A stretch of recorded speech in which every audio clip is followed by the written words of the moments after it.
বাচ্চাদের সামনে কখনো এই কাজগুলো করবেন না, তাহলে বাচ্চার চরিত্র নষ্ট হয়ে যাবে। কিছু মায়েরা আছেন, তারা বাচ্চাদেরকে লালন পালন করেন, তাদের সামনে এমন কিছু কাজ করে ফেলেন যার কারণে বাচ্চার চরিত্র নষ্ট হয়ে যায়। খবরদার, এটা কখনো করা যাবে না। অনেক বাবারাও এটা করে থাকেন। এক নাম্বার হচ্ছে মোস্ট ইম্পর্টেন্ট, বাচ্চার সামনে কখনো কাপড় পরিবর্তন করবেন না। বিশেষ করে কিছু মায়েরা এমন রয়েছে, মনে করে বাচ্চা তো ছোট, বাচ্চা কি বুঝবে। 2 বছরের পরে বাচ্চাদের সামনে কাপড় খোলামেলা করবেন না। কেননা 2 বছরের পরে ক্ষুদ্র ক্ষুদ্র ছোট বিষয়গুলো বাচ্চার মনে থাকে, বড় হওয়ার পরেও মনে থাকে। এজন্যই আমাদেরকে সবসময় সতর্ক থাকতে হবে যাতে করে বাচ্চার সামনে এই ধরনের কোনো কাজ আমরা না করি। বাচ্চার সামনে অনেক সময় ঝগড়া করে পিতামাতারা, এরকম মা বাবা আছে না নাই? খবরদার, এগুলোর মাধ্যমে বাচ্চারা শিখবে। খবরদার, বাচ্চার সামনে কখনো আপনার ওয়াইফকে শাসাবেন না। আপনি মনে করছেন এটা আপনার স্ত্রী, সে কিন্তু একজনের মা, আপনার সন্তানের মা। এজন্য অবশ্যই তাকে সম্মান করতে হবে, রেসপেক্ট করতে হবে। অনেক পুরুষ এটা বুঝেই না। এজন্য বাচ্চার সামনে কখনো মা বাবা ঝগড়া করতে যাবেন না। দ্বিতীয় নাম্বার হচ্ছে, বাচ্চার সামনে কখনো অন্যের সমালোচনা করবেন না, অন্যের গীবত করবেন না। তাহলে বাচ্চার হিংসা বেড়ে যাবে, বিদ্বেষ বেড়ে যাবে, মানুষের প্রতি হিংসা বিদ্বেষ তার ভিতরে থাকবে। এজন্য অবশ্যই অনেক মা বাবার এমন রয়েছে, বাচ্চা সামনে আছে, বাচ্চার সামনেই তারা অন্যের সমালোচনা করে, অন্যের গীবত করে। খবরদার, আল গীবাতু আশাদ্দু মিনাজ জিনা, গীবাত ইজ হার্ডার দ্যান ফরনিকেশন। গীবত হচ্ছে এমন একটা গুনাহ যেটা জিনার থেকেও মারাত্মক গুনাহ।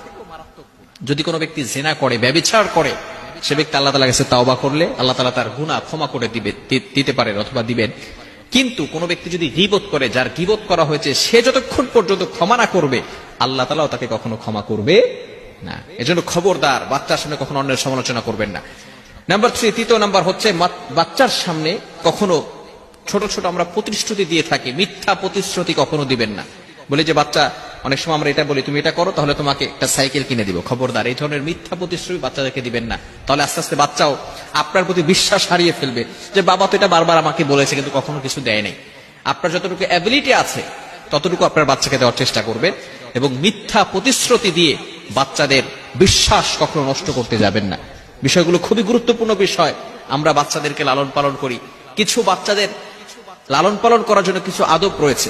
মনে রাখবেন, শুধু সন্তানের পিতামাতার প্রতি দায়িত্ব বিষয়টা এমন নয়, বাবা মারও কিছু দায়িত্ব রয়েছে সন্তানদের প্রতি, যাতে করে এই সন্তান আস্তে আস্তে বড় হওয়ার পরেই সে ইসলামের পথে চলে আসে, সঠিক পথ সে চলতে পারে এবং সে আদর্শ শিক্ষা পায়।